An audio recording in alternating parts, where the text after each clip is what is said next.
Assalamualaikum dan salam sejahtera. Di dalam video ini kita akan membincangkan tentang aromaticity.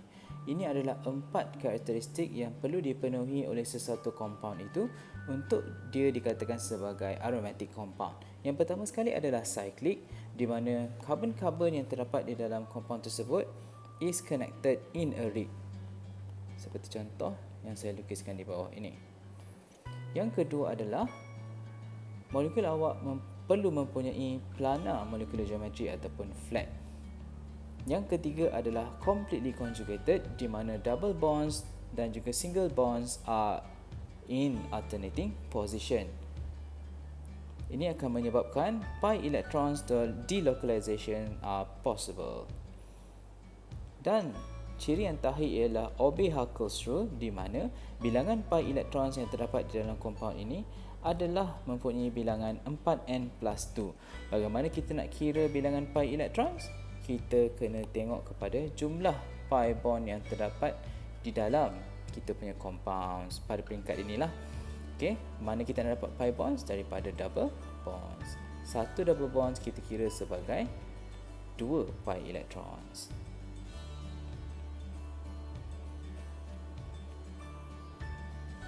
Mari kita lihat kepada contoh-contoh berikut. Compound yang pertama adalah cyclic compound, tetapi ia tidak planar disebabkan oleh karbonnya adalah mempunyai tetrahedral molecular geometry.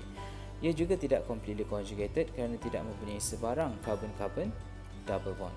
Dan disebabkan tidak ada karbon-karbon double bond, maka compounds ini tidak Obey-Huckel's rule kerana tidak mempunyai sebarang pi bond.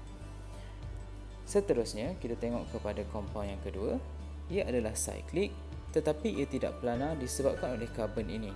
Dan seterusnya, ia tidak completely conjugated kerana double bond dan juga single bonds yang tidak berada pada posisi selang-seli ataupun alternating position. Dan untuk mengira bilangan pi electrons, kita boleh kira bilangan double bonds. So kita ada 1, 2 double bonds. Jadi 2 kali 2 kita mempunyai sebanyak 4 pi electrons. Jadi ia tidak Obey-Huckel's rule yang mempunyai 4n plus 2 pi electrons.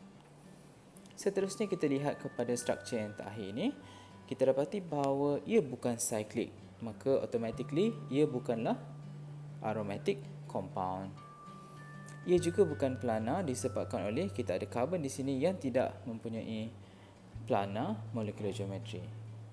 Namun begitu, compound ini adalah completely conjugated kerana double bond dan single bondnya berada pada position alternating. Dan ia juga Obey-Huckel's rule kerana mempunyai bilangan pi electrons sebanyak 6 pi electrons. Namun, compound ini juga bukanlah aromatic compound kerana dia tidak memenuhi keempat-empat ciri yang sepatutnya dimiliki oleh aromatic compound. Okay, mari kita tengok kepada compound-compound ini pula. Okay, compound yang pertama ia adalah cyclic. Ia adalah planar kerana semua carbonsnya adalah sp2 carbons, dan ia adalah completely conjugated di mana double bond dan juga single bondsnya are at alternating position, dan dia Obey-Huckel's rule kerana kita mempunyai 2, 4, 6 pi bonds. Pi electrons. Jadi dia Obey-Huckel's rule.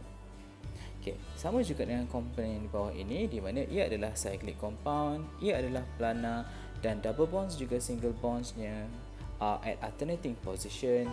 Dan apabila kita kira bilangan pi electronsnya, kita ada 2, 4, 6 pi electrons. Jadi ia juga Obey-Huckel's rule. Jadi molekul yang kedua ini juga adalah aromatic compound. Seterusnya kita pergi kepada compound yang terakhir. Dia adalah cyclic, dia adalah planar, dan double bonds serta single bonds are at alternating position. Dan kalau kita kira bilangan pi electronsnya berdasarkan bilangan pi bonds, so kita ada 2, 4, 6, 8, 10 pi electrons. Dan again, dia agree kepada Huckel's rule yang menyatakan bahawa bilangan pi electrons adalah 4n plus 2. Jadi compound yang ketiga ini juga merupakan aromatic compound. Pada peringkat ini, kita akan memberikan fokus kepada benzene sebagai aromatic compound. Ini adalah molecular formula untuk benzene, which is C6H6, dan ia mempunyai low carbon to hydrogen ratio. Maksudnya, satu carbon kita ada satu hydrogen. Ini adalah Kekulé structure di mana carbon di dalam bentuk ring, dan pada setiap carbon tu kita ada satu hydrogen dan kita ada double bond serta single bond at alternating position. Ini adalah skeletal structure untuk benzene. Kenapa ini dipanggil sebagai Kekulé structure? Ini adalah disebabkan oleh berdasarkan mimpi Auguste Kekulé, di mana dia bermimpikan ular memakan ekornya sendiri, seolah-olah benzene yang berada di dalam ring. Ini pula merupakan resonance structure untuk benzene, di mana the 6 pi electrons are completely delocalized around the ring. Ini dikatakan sebagai completely conjugated. Delocalized bermaksud the pi electrons can move from one carbon to another carbon, as shown here.